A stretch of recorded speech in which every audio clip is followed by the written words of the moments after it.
also need Jason Michael in my life. Come on, have a seat. We have to talk weather because there's a lot going on. We got all kinds of advisories and watches. I know, for once you actually get a chair. I get to sit down. Take a break. I know, normally we have you stand. Yeah. Can I just sit here? I'll just sit here. You want me to do weather for you? Yeah. You deserve a break, right? JK. Yeah. This forecast I like to dedicate to you, my friend. It is your birthday today. Thank you, it is. Oh, wow. Friend of mine, excellent scientist, so this one's for you. Thank you. All right. Good. Take a look outside right now, folks. It is nasty. That's what he's dedicating to me. Yeah, you get a rainy day, Beth. There you go. It's all good. Mix in a little snow, a little freezing rain. Happy we will birthday. get there eventually, okay? All right, let's go. Let's talk about this forecast. This is such a textbook, beautiful picture of this aerial low moving through that comma-like pattern, at least that comma-like look to it.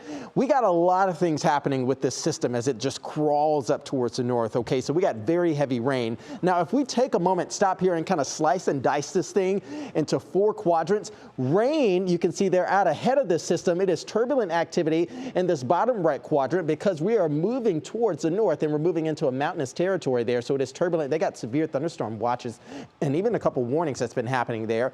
Now, look at this here. It is warm and windy back towards the south and west of us. Even Lexington, Kentucky, at about 70 degrees right now with gusts approaching 50 miles per hour. Cold and snowy. This activity here is going to be also moving up to the north and also east, but we'll time that out what that looks like by the time it gets here. Temperatures widespread, upper 30s to low 40s.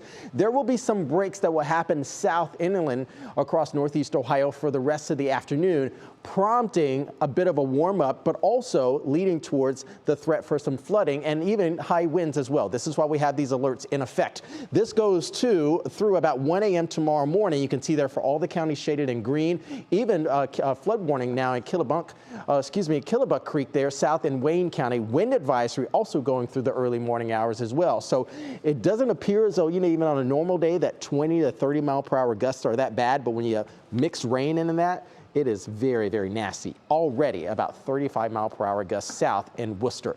Across the area right now, mainly west and also north of I-76, we've already had an inch of rainfall recorded there, so it is possible that some other areas will come close to an inch or maybe even go a little above that as well.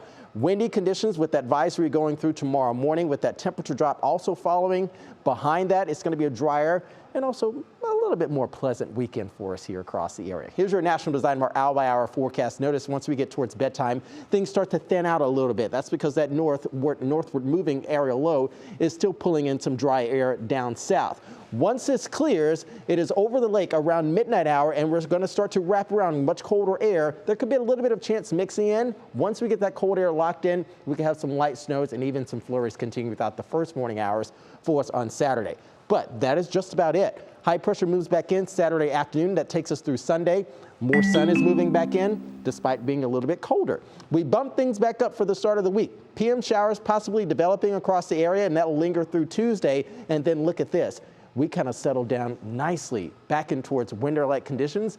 Back into the 30s we go for the rest of the week next week. Jay and Betts.